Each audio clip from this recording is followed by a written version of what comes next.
You've heard the headlines, you've watched the narrative shift, and you can feel it when the truth is being rewritten in real time. But not here. We don't make the powerful comfortable, we make them answer. No scripts, no gatekeepers, no permission needed. If you're done with polished spin and state-approved storylines, stand with the voice of Western Canada. Join us today. Go to westernstandard.news.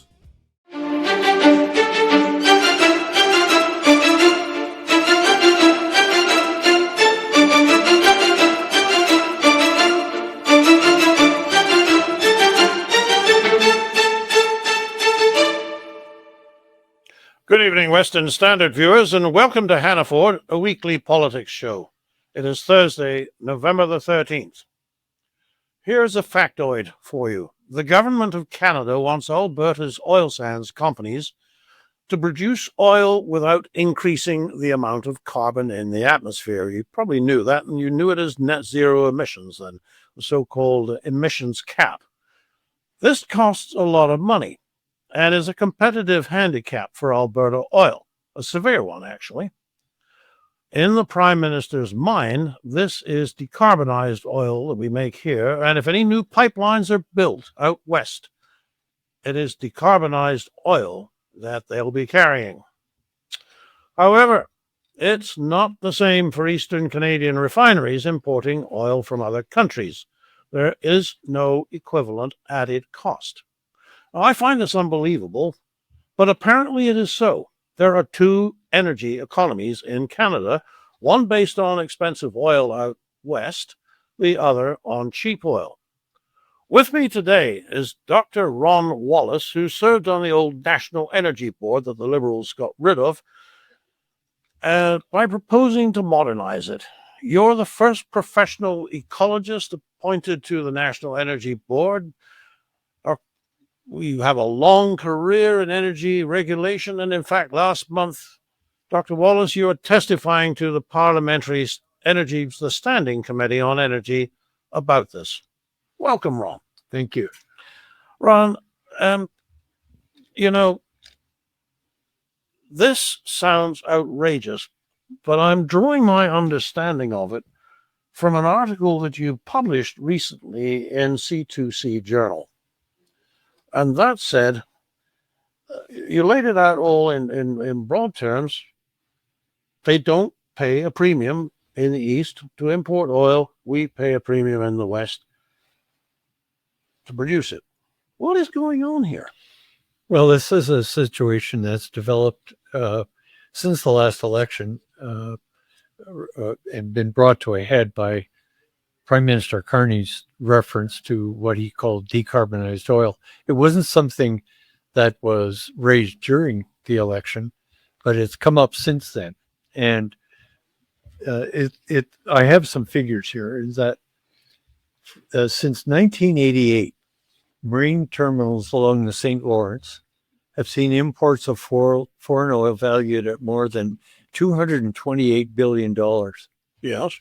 And these are And that's not including the Irving Oil Refinery in New Brunswick, which between 1988 and 2020 imported $136 billion worth of oil. Now, there's two things here. First, none of that oil is, quotes, decarbonized. It's originating from the United States. Can you just explain? I mean, I don't think people necessarily believe me. Decarbonized oil, what makes oil attractive is carbon. So, like dehydrated water, what do they mean? Dehydrated water is a good example. What they're saying is that this is an attempt to limit the emissions that are going to the atmosphere in Canada. And so the idea that behind decarbonized oil is that oil sands production will, the emissions from oil sands production will be captured and sequestered in the ground. And this is an attempt to ensure that Canada moves towards, it'll never reach net zero, but that it'll theoretically move towards producing more oil, but maintaining or reducing the emissions in Canada. And so what you're doing is you're capturing these emissions from these oil sands producing facilities, recompressing them and re-injecting them into geological formations underground. But this happens under a very, very high pressure, requires pipe manufactured to extreme specifications, Well, and costs a hell of a lot of money. it's a great deal of money. It's the minimum estimate so far that industry has spent through the Pathways project, a reported $1 billion just on the basic engineering so far. Okay, for people who don't follow the energy industry as closely as you do, the Pathways Alliance The Pathways Alliance has been established by the big oil sands producers, 4 of them, to construct a facility to capture these emissions and inject them underground. Now, they're already doing that in Weyburn, Saskatchewan, I believe, and not Pathways. Somebody. Well, that's a different situation. In Weyburn, what's going on is called EOR, Enhanced Oil Recovery, where they're capturing emissions from coal facilities and they're re-injecting those underground to pressurize wells to bring more oil to the ground. And they've produced a lot of oil by doing this. That wouldn't normally be productive. Now, the government doesn't like this because you're adding oil to the equation. And in fact, what has happened is that the government of Canada has specifically set out tax relief for companies that can decarbonize or capture emissions, but they specifically excluded EOR from those tax regulations. I see. So they're two different situations. So to be clear, Weyburn demonstrates that you can compress carbon dioxide and force it underground. And produce oil. But it's for the way you're talking about it, it sounds like it's a sort of a high school chemistry experiment in scale compared to what you would have to do to bury carbon dioxide sufficient to... Very much so. Well, the major difference between what's being proposed at Pathways is there is no oil recovery. You're just simply taking all that carbon from those emissions, pumping it underground, it's gone. In Weyburn, at least, their cost is being offset by the production of the oil. So when you build a plant that's going to cost $16 to $24 billion, you then have to operate that facility. And the operating costs are not covered in that $16 billion. It's estimated that those operating costs could be as much as $1.4 billion a year, every year. So what would that do to the cost of the oil that's produced that Well, way? precisely. So when we're you're an export market, we've got to sell against the world. We've got to sell against the world. Nobody else is doing this. Now, let's just start a little bit further back. This idea of an emissions cap, which is now apparently in play, there's no other country in the world that is doing that to its oil producers. Not one. Canada is an outlier in this, as I explained to the Standing Committee to the House. Not even Norway, which is pursuing injection facilities for carbon to inject emissions underground, is doing that for its oil industry. It has a major facility that's under production, but that's for cement production from Germany. So that's the starting point here. When you move past that discussion, you move into, well, where will you take emissions? Well, what's happening is that the government of Canada is selectively picking Canadian oil production, not, as you point out, Eastern oil imports or transportation emissions or whatever. They're specifically targeting, in fact, the oil sands before that oil can be released. Now, when you add $16 to $24 billion onto your cost of production before you build a $20 to $34 billion pipeline, you're looking at very significant penalties for Canadian Western producers. Well, I won't ask you to go out on a limb and say how much per barrel this could add, because who knows? Nobody knows. Well, nobody knows. It's estimated between $100 to $200. Okay, well, oil's about, I don't know, it was about $57 a barrel when I looked this morning. It's down a lot. So who is going to want to buy Alberta oil? We're at 57 plus. Well, who could afford to produce that oil Yes. at those prices? That's the question, and carry that cost. And so, the government loves talking about stranded assets. If we're going to get out of oil, all of these facilities will be stranded assets. Well, let me tell you, this huge decarbonization project could be a gigantic stranded asset if the price of oil goes below where it is now. In fact, it's a very critical price point right now, is for all these plants. So how does this affect Canada? Well, if you can't export that oil, and there are estimates that these policies have cost Canada around $680 billion in capital that's fled the country over the last 15 years. Say that again. How much? $680 billion. 680, nearly billion dollars. Nearly $750 billion. Indeed. 680 to 750. And that's just capital that's left by projects that haven't been built.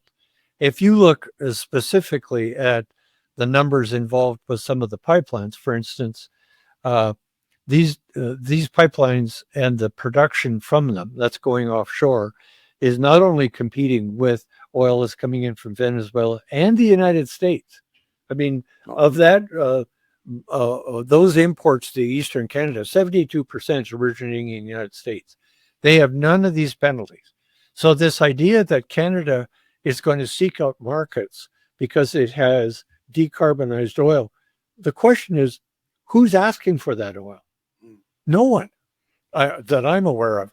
No one is saying we need to have a premium for decarbonized oil over what's coming in from Venezuela. So let me ask you this, Dr. Wallace.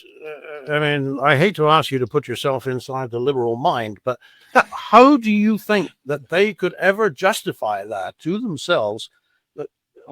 We're talking about the smoke-filled room, the back room where everybody's sitting around. How are we going to, if you think we could ever stick it to the Alberta oil industry and not put something similar on importing oil from outside the country? Well, most people would say, no, you never get away with that, but they're getting away with it. Well, as you said in your opening comments, we appear to have two oil policies in Canada, one for the East and one for the West. The East, unrestricted imports of any kind, which is taking vast quantities of money, as the numbers I cited are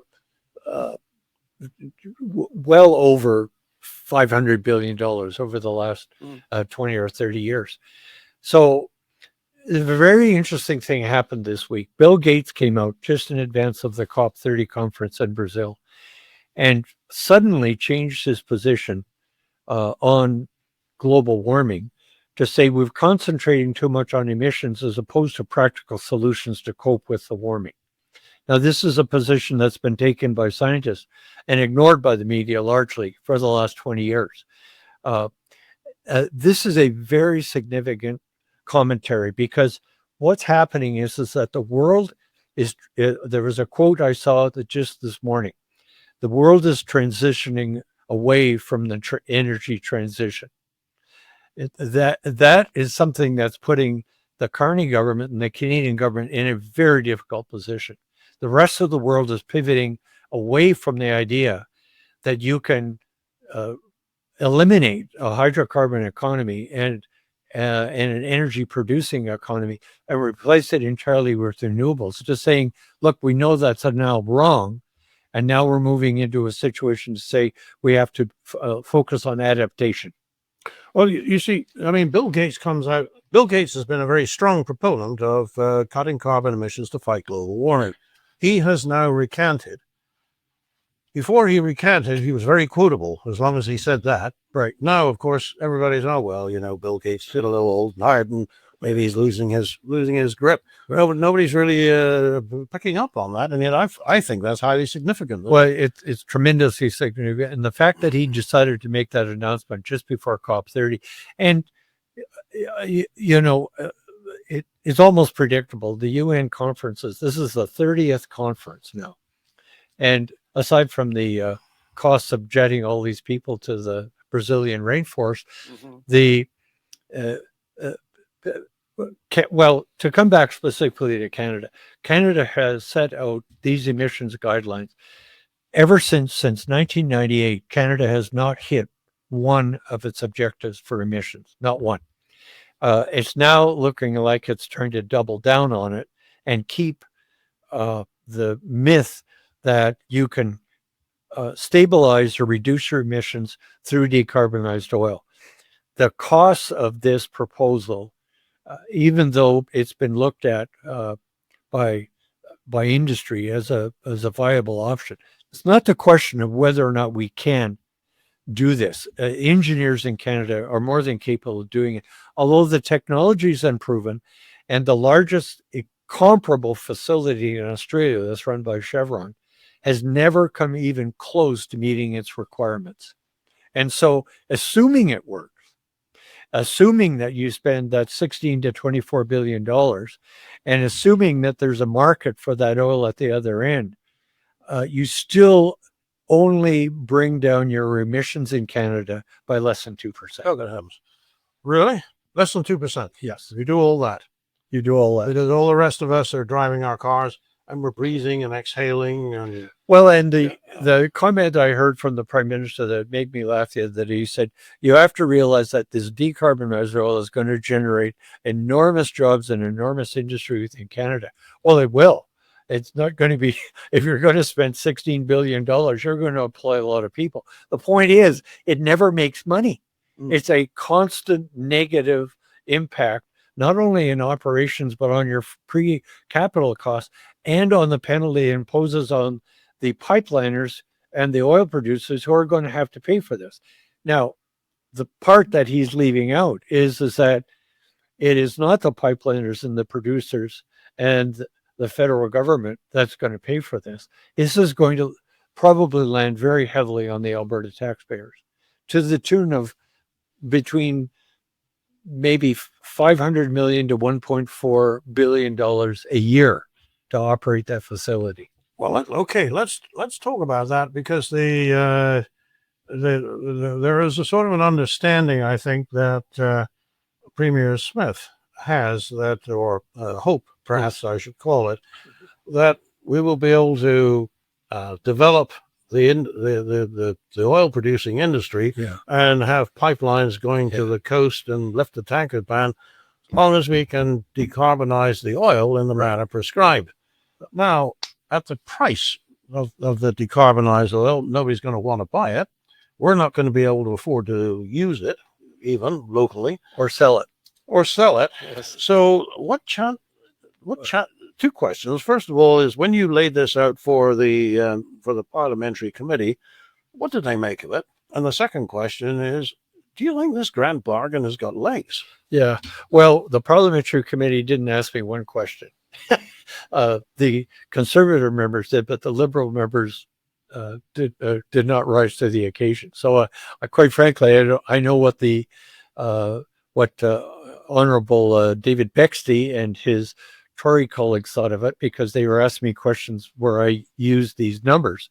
The Liberals, not so much. So I don't know what they're thinking about it. As for Premier Smith, I really congratulate her for trying so hard to find a when she emerged from the Premier's meeting in January in Saskatoon and came up with the idea of a grand bargain where a new pipeline could theoretically pay for this and be a grand bargain, which meets the requirements of the federal government and Alberta's expectations for oil export and development.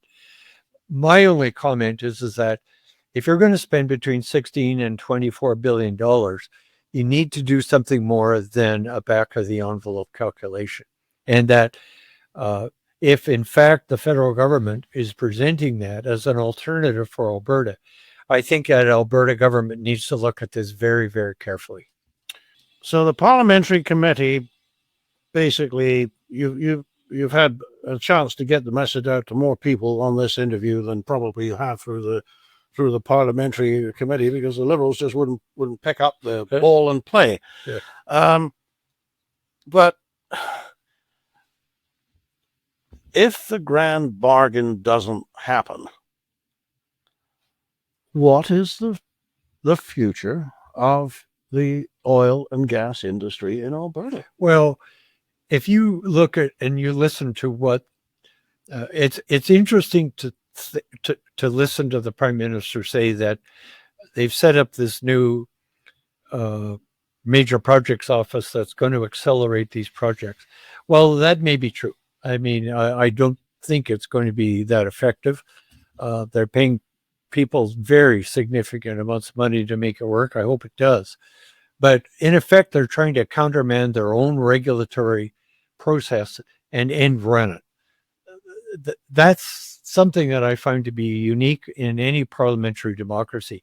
If your legislative base is so formidable that it's preventing things, as has been documented, to the extent of the billions of dollars that have left Canada, if you would think it would be reasonable to change that legislative base rather than and run it. Yeah. So that's what we've chosen to do. But to come to your point, if in fact these projects are going to be built, they're not going to be built by the federal government. They may be funded in part by it, but they'll be built by industry and by private capital.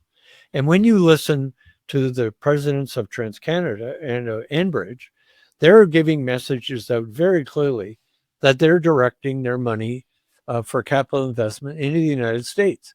Now, they may be, in fact, looking at a potential project in Canada after the cancellation of Gateway. I mean, Enbridge had to eat, it's been reported, something like $1 billion when Cabinet unilaterally overruled the National Energy Board approval for Gateway. If you had to be a producer in a capital markets, as I said to the committee, would you be interested in investing in Canada when you had to build a $16 billion decarbonization project, then face $20 to $30 to $40 billion in pipeline costs, for which you would have to go through what's called a expedited regulatory review process when you've got Aboriginal communities and the Premier of British Columbia in completely opposing those ideas, and a tanker ban on the West Coast, which would allow you to transport that oil to market. Those are tremendously formidable barriers, and it explains why TransCanada, or TC Energy, and Enbridge the presidents are making very clear statements saying our money, our capital investments is going to the United States. Well, I know some people are watching this and they're saying, this is all very interesting, but Mr. Carney said he was going to lift the emissions cap. So we don't have to do this anymore. Well, he said that they wouldn't need it if they did all of the other things.